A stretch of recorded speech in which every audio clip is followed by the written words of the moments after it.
Ya,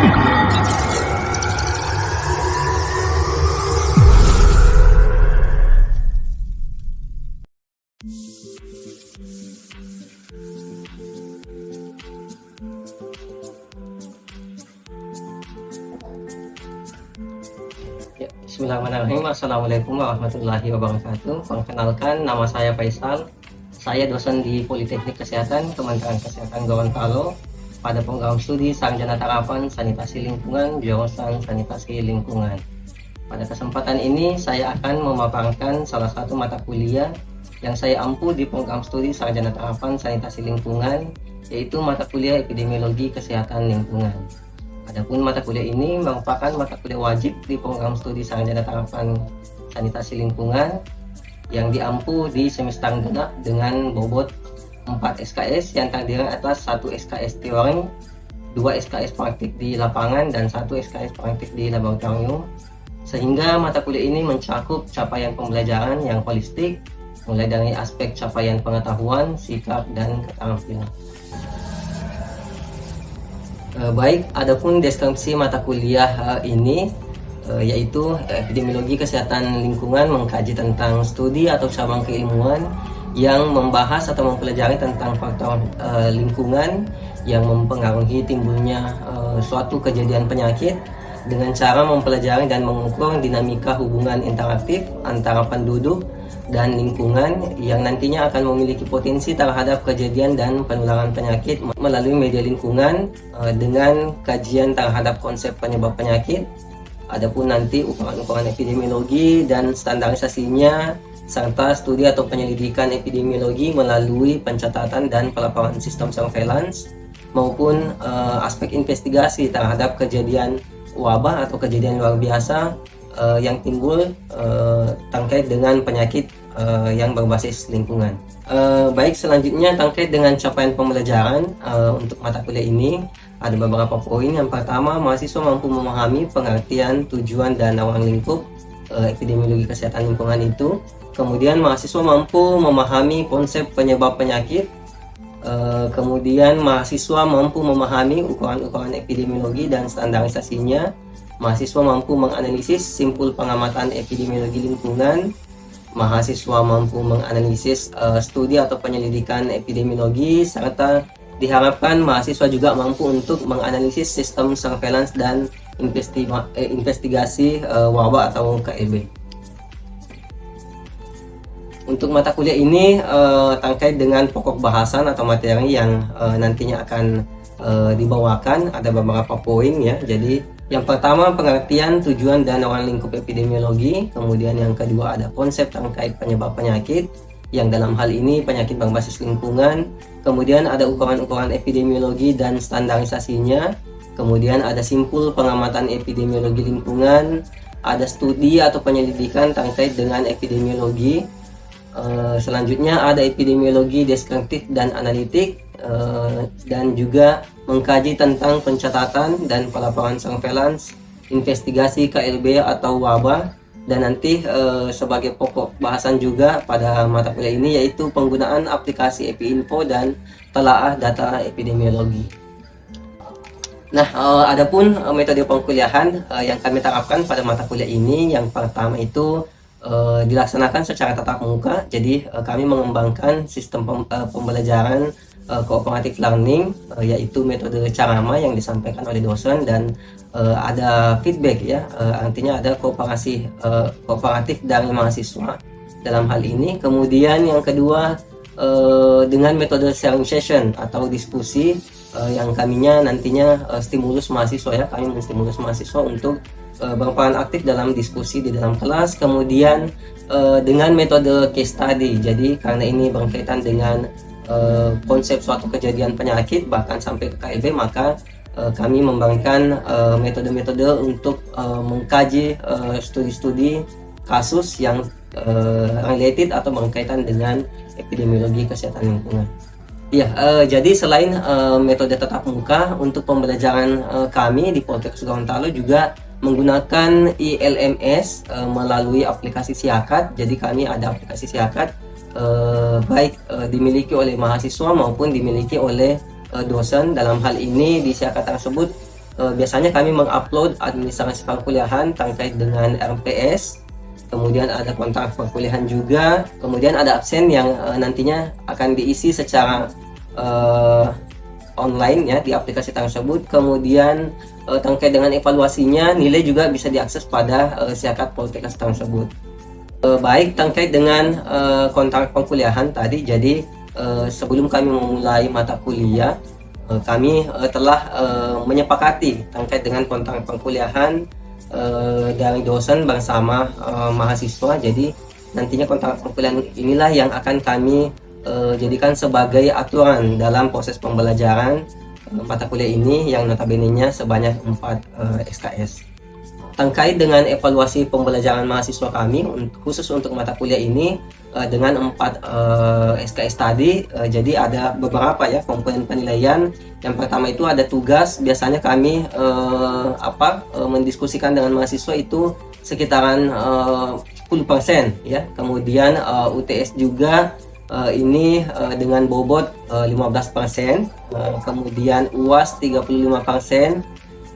Dan juga tidak lupa bahwa mata kuliah ini memiliki 3 bobot poin pada praktikum, sehingganya praktikum untuk di lab itu ada 15%, dan biasanya praktikum yang ada di lapangan karena ini 2 SKS, jadi biasanya kami sepakati dengan mahasiswa yaitu sebesar 25%. Iya, baiklah, selanjutnya kita akan simak proses pembelajaran saya secara tatap muka di kelas untuk materi pertemuan ke-10 terkait dengan investigasi wabah atau kejadian luar biasa, di mana materi pertemuan ke-10 ini terintegrasi ya dengan hasil pengabdian masyarakat yang telah kami lakukan bersama dengan tim dosen lainnya dengan judul pemantauan jentik dan nyamuk dewasa di Kecamatan Talaga Jaya sebagai upaya program eliminasi malaria di Kabupaten Gorontalo, yang juga telah kami publikasikan pada Jurnal Nasional Terakreditasi Sinta 4. Baik, selanjutnya selamat menyaksikan. Assalamualaikum warahmatullahi wabarakatuh. Waalaikumsalam warahmatullahi wabarakatuh. Selamat pagi semua. Pagi. Ya, baik, kita doa dulu ya. Menurut kepercayaan dan keyakinan masing-masing, doa dimulai. Doa tiada henti.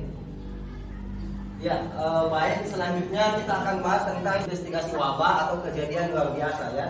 Selanjutnya silakan yang paham atau mungkin ada yang sudah pernah mendengarkan istilah KLB atau kejadian luar biasa, silakan ya, angkat tangan. Ya, silakan Bilal. Ya, baik Pak. Jadi yang saya ketahui kejadian luar biasa itu adalah yaitu timbulnya kasus kematian yang disebabkan oleh penyakit tertentu atau penyakit yang menular. Ya, baik, masih ada yang lain yang mungkin sudah pernah membaca ya atau pernah mendengar istilah KLB atau wabah. Jadi sebetulnya sudah tepat apa yang disampaikan oleh Bilal ya. Cuma untuk kajian kita pada topik pembelajaran ini kan mata kuliah epidemiologi kesehatan lingkungan ya, yang notabene nanti kita akan membahas tentang bagaimana kejadian wabah atau KLB pada penyakit yang berbasis lingkungan ya. Jadi penyakit yang berbasis lingkungan kita nanti akan bahas terkait dengan bagaimana mekanisme penentuan KLB, kemudian bagaimana mengidentifikasi wabah atau KLB yang ada di lapangan atau di masyarakat. Nanti kalian sebagai sanitarian harus melihat dari aspek apanya. Misalnya kalian melakukan inspeksi kesehatan lingkungan ya atau IKL-nya. Nah, disinilah kompetensinya kalian. Bagaimana nanti kalian terlibat dalam penentuan kasus KLB, karena KLB itu nanti di sana multidisiplin keilmuan profesi yang harus turun ke lapangan ya. Ya, baik, jadi inilah yang disampaikan Bilal tadi, sebetulnya hampir sama ya dengan apa yang ada di slide di sini. Definisi wabah ya, jadi wabah adalah kejadian berjangkitnya suatu penyakit menular dalam masyarakat yang jumlah penyertanya meningkat secara nyata melebihi daripada keadaan yang lazim. Jadi nanti kalian upaya kedepannya adalah harus mendapatkan data-data terkait suatu penyakit yang lazimnya ada di angka mana ya. Ketika sudah terjadi kelonjakan ya, misalnya kelonjakannya 2 kali lipat terhadap jumlah kasus yang pada umumnya lazimnya, maka itu sudah bisa dikatakan sebagai suatu kejadian luar biasa. Baik, kemudian di sini kejadian luar biasa adalah timbulnya atau meningkatnya kejadian kesakitan dan atau kematian yang bermakna secara epidemiologi pada suatu daerah dalam kurun waktu tertentu dan merupakan keadaan yang dapat menjurus pada terjadinya wabah. Ya, jadi klasifikasinya itu KLB dulu kemudian wabah. Nah, kalau KLB itu sebetulnya pada skup yang lebih sempit dibandingkan dengan wabah. Ya, wabah pun nanti ada klasifikasinya sampai dikatakan sebagai pandemi, sama halnya dengan COVID-19 yang sebelumnya ya. Jadi kalau dia sudah lintas benua itu definisinya di pandemi. Ya, kemudian di suatu wilayah zona regional itu disebut sebagai endemi. Baik, selanjutnya tadi karena definisinya KLB itu adalah berdasarkan atas perhitungan aspek epidemiologi, maka pada saat terjadi KLB akan dilakukan upaya penyelidikan epidemiologi ya. Kita mau memastikan apakah tadi ukuran-ukuran kelaziman itu memang sudah terjadi peningkatan atau tidak ya, atau bahkan tadi terjadi kematian ya. Jadi event yang namanya KLB itu meskipun misalnya kasusnya cuma satu, tapi kalau sudah langsung kematian itu sudah dijustifikasi sebagai KLB. Sama halnya dengan misalnya terjadi kematian disebabkan oleh DBD.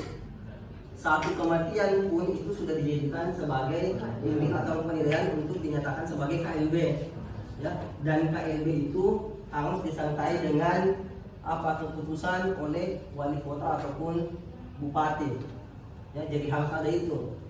Banyak penyebab, banyak faktor risiko yang menyebabkan kematian itu. Itulah nanti yang akan kalian selidiki ya. Jadi secara bahasa di sini, penyelidikan epidemiologi adalah penyelidikan yang dilakukan untuk mengenal sifat-sifat penyebab ya. Jadi penyebab itu bahasa epidemiologisnya adalah agent ya. Jadi agentnya mau ditemukan apa sebetulnya menjadi agent pada KLB tersebut, kemudian sumbernya dari mana dan cara penularan serta faktor yang dapat mempengaruhi timbulnya wabah ya. Kaitannya dengan wabah tadi kita sudah bahas bahwa ada tingkat, ketika dia sudah tingkat global lintas benua itu disebut pandemi. Ingat, pandemi itu ya yang menjadi kata kunci pandemi, nanti dia terjadi pandemi khusus untuk penyakit-penyakit yang sebetulnya bersifat zoonotik ya.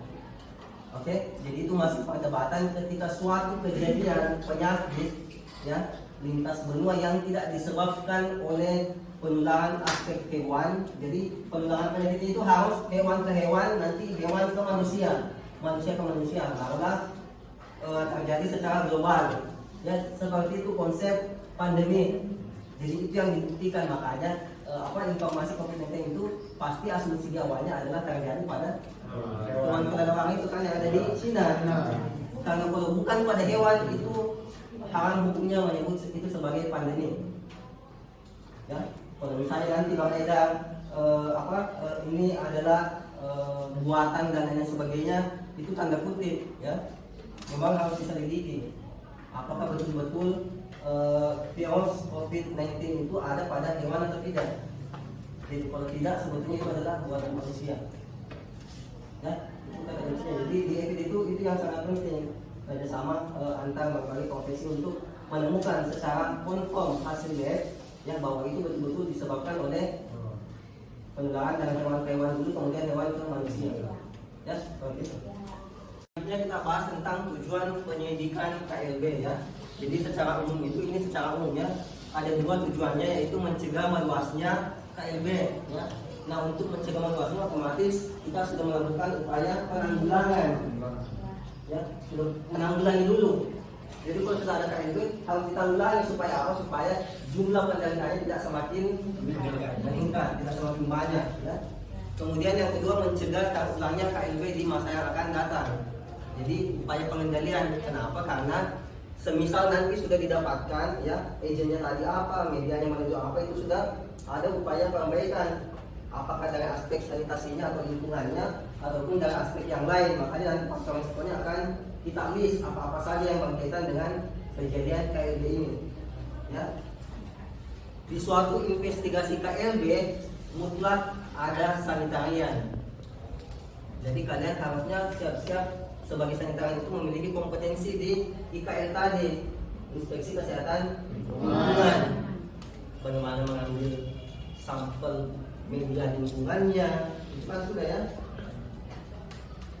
Bagaimana kalian mencatat hasilnya bagaimana kalian mengolah dan nanti menginterpretasikan supaya bisa menjadi suatu bagian dalam perumusan faktor risiko kejadian suatu KLB. Baik sebut merupakan KLB. Ini yang jadi persoalan karena KLB nanti bisa saja sumbernya dari berbagai hal.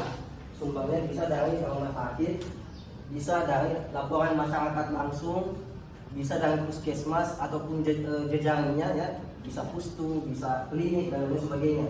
Ya, tapi mau tidak mau yang namanya KLB itu harus ada konform dari pemerintah setempat. Tidak banyak kasus KLB yang ada malah ditutupi oleh pemerintah setempat.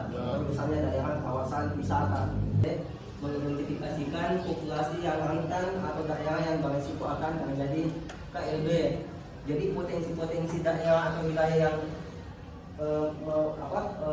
memiliki faktor risiko yang tinggi, itulah yang harus kalian nanti upayakan supaya tidak terjadi kejadian KLB kembali. Ya. Jadi yang mendukung data-data yang mendukung pada penentuan KLB ini adalah kegiatan surveillance. Surveillance kalian sudah paham ya? Masih ada yang ingat? Jadi surveillance itu berkaitan dengan penentuan KLB. Tadi kan ada data kelaziman terhadap kondisi penyakit tersebut. Nah, data kelaziman itu kita temukan di pencatatan peraturan surveillance. Ya, kalian masih ingat? Surveillance adalah angkat tangan. Silakan Dimas.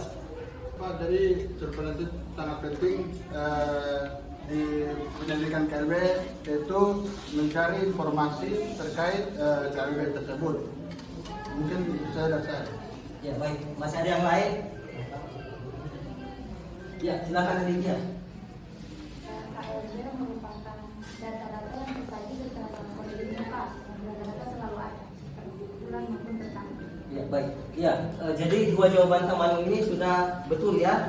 Jadi untuk lebih tepatnya lagi bahwa memang di dalam penentuan KLB itu kita butuh data surveillance tadi yang disampaikan oleh Dimas dan yang disampaikan oleh Alivia memang sangat tepat ya, bahwa data surveillance itu dia harus terus menerus ya. Jadi kalian sebagai sanitarian itu harus mengumpulkan secara kontinu ya. Jadi tidak ada kata berhenti untuk misalnya kalian melakukan identifikasi terhadap jentik nyamuk sebagai agen ya dan lain-lain sebagainya. Jadi kalian dalam melakukan pemeriksaan atau investigasi media lingkungan yang bisa menyebabkan nantinya terjadinya penularan penyakit itu kalian harus kuasai.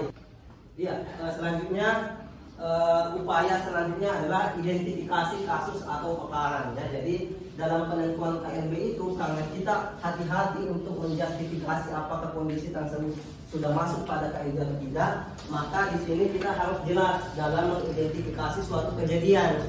Jadi nanti kejadian tersebut apakah memang masuk pada kasus atau cuma paparan saja, ya tidak sampai ke kasusnya. Nah di sini ada dua aspek. Yang pertama harus mengidentifikasi kasus untuk membuat perhitungan kasus dengan teliti, ya ketelitian, karena untuk menjustifikasi dia kasus atau tidak ini harus butuh sampai ke pemeriksaan lab, ya bahwa betul-betul kasus ini disebabkan misalnya Aedes aegypti yang membawa apa? Membawa virus Dengue, ya. Jadi virus Dengue-nya itu yang mau dipastikan apakah betul-betul disebabkan oleh virus Dengue atau bukan, ya, sehingga nanti ada aspek perhitungan kasus yang betul-betul confirm sudah terjadi. Kemudian yang kedua, hasil perhitungan kasus ini digunakan selanjutnya untuk mendeskripsikan KLB berdasarkan ini ya waktu, tempat dan orang dengan lebih teliti lagi, ya. Jadi kalian sudah paham semua dari aspek epidemiologi itu. Ketika kita bahas tentang kasus, kita selalu mendistribusikan kasus tersebut berdasarkan waktu kejadiannya kapan, tempat kejadian, di mana kejadiannya, dan siapa-siapa saja yang mengalami kejadian tersebut, ya. Ini sangat vital tiga angka ini, ya.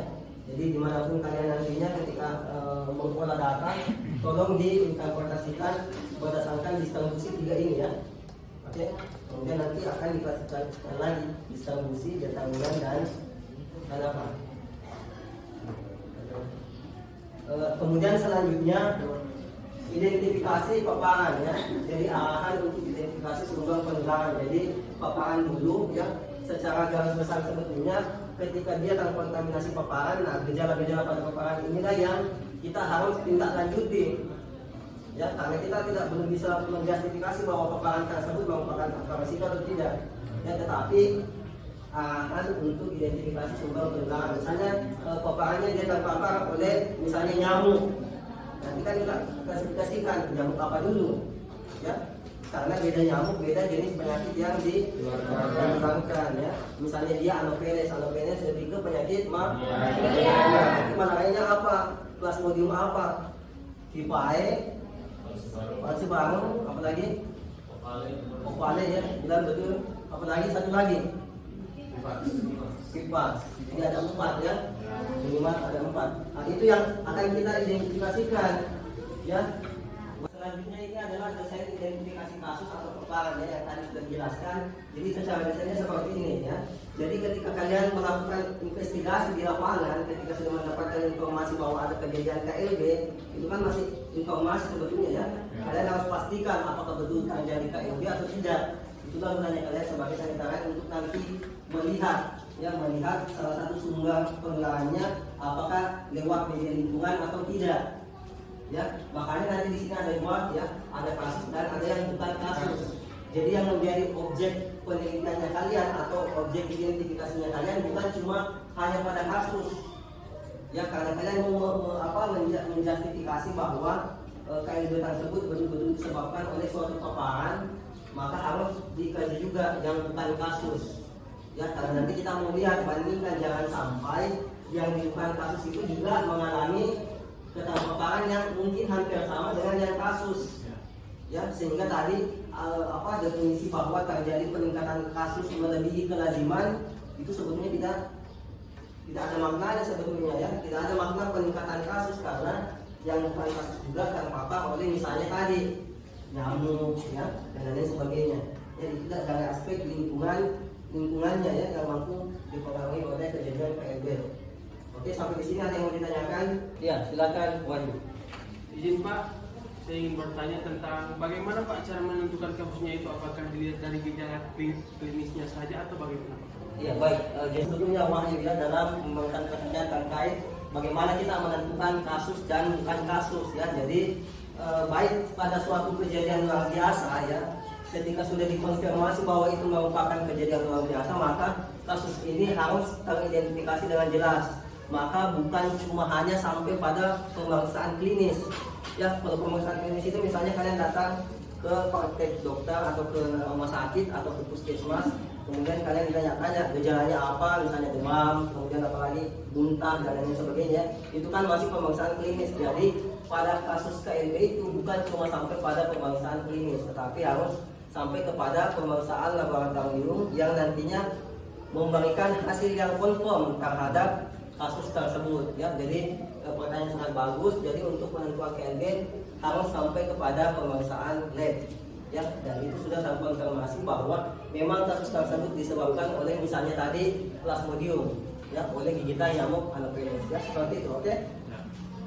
Ya, baik. Jadi penjelasan yang tadi Bapak sampaikan, ya, meskipun secara singkat karena ini kan memang cuma 1 SKS, ya, cuma 50 menit saja. Tadi Bapak rasa bahwa kalian sudah memahami banyak sedikitnya, ya, tetapi untuk lebih pahamnya lagi, ya, tadi juga pada saat penjelasan terkait dengan kalian harus melakukan upaya investigasi di lapangan itu kan nanti kalian tinggal lihat ulang kembali, ya, baca ulang kembali penelitian yang kami lakukan termasuk saya dengan Ibu Yanti terkait dengan bagaimana pemeriksaan jentik nyamuk, ya. Di sana di penelitian itu ada hasilnya dan ada prosedurannya, kalian bisa baca juga sehingga menambah wawasan kalian dalam melakukan inspeksi kesehatan lingkungan, ya, misalnya terkait dengan pemeriksaan jentik nyamuk, ya. Nah, baik, selanjutnya ada pembahasan, ya, pada sesi pertemuan kali ini. Jadi ini adalah tugas kelompok, ya. Nanti tugas kelompoknya akan membahas tentang kasus KLB, ya. Jadi studi kasus KLB. Silakan dibaca. Yang pertama, masing-masing kelompok menentukan satu kasus KLB. Yang notabene-nya kali ini kita bahas tentang epidemiologi kesehatan lingkungan, otomatis basic dan kejadian luar biasanya merupakan penyakit dan berbasis yang pernah terjadi, ya, yang jadi memang yang sudah betul dijustifikasi bahwa terjadi kasus KLB di wilayah tersebut, ya. Itu yang menjadi tugas kalian. Kemudian yang kedua, buatlah analisis penelusuran KLB yang tadi sudah dijelaskan dan identifikasi kasus atau paparannya, ya. Tadi juga sudah dijelaskan melalui gambar desain tersebut, ya. Kemudian buatlah analisis inspeksi kesehatan lingkungannya. Jadi bagaimana caranya kalian tadi melakukan misalnya pemeriksaan terhadap keberadaan jentik nyamuk ya, yang sama dengan topik penelitian Bapak yang sudah kami lakukan ya. Kemudian tugas tersebut dibuat dalam bentuk makalah, kemudian kalian mempresentasikannya untuk pertemuan berikutnya ya, pekan depan. Sampai di sini ada yang mau ditanyakan? Ya, silakan. Lima logo ya. Untuk pembagian kelompoknya bagaimana Pak? Iya, terima kasih atas pertanyaannya. Jadi untuk pembagian kelompok ya, jadi kelompoknya nanti ditentukan oleh sipilnya ya. Silakan nanti Taki ya, tentukan kelompoknya. Jadi untuk tugas ini cukup 4 kelompok saja ya. Ya, sampai di sini ada yang mau ditanyakan? Untuk tugasnya itu tiap kelompok beda-beda kasus atau bisa saja sama? Iya betul ya. Jadi pertanyaannya bilang sangat bagus. Jadi supaya kalian mendapatkan perbandingan ya kasus kejadian KLB, jadi diupayakan setiap kelompok itu mengumpulkan atau mengerjakan tugas yang berbeda-beda ya. Jadi tidak boleh sama. Oke? Paham semua ya? Ya baik. Jadi cukup sekian pembahasan kita terkait dengan investigasi KLB atau kejadian luar biasa. Sebelum kita menutup pertemuan kita pada pagi hari ini, makanya sama-sama kita berdoa mudah-mudahan apa yang sudah kita dapatkan pada pagi hari ini bermanfaat buat kita dan dapat kita implementasikan dengan sebaik mungkin. Doa dimulai. Doa tidak henti. Wabillahi taufiq wal hidayah. Wassalamualaikum warahmatullahi wabarakatuh. Waalaikumsalam.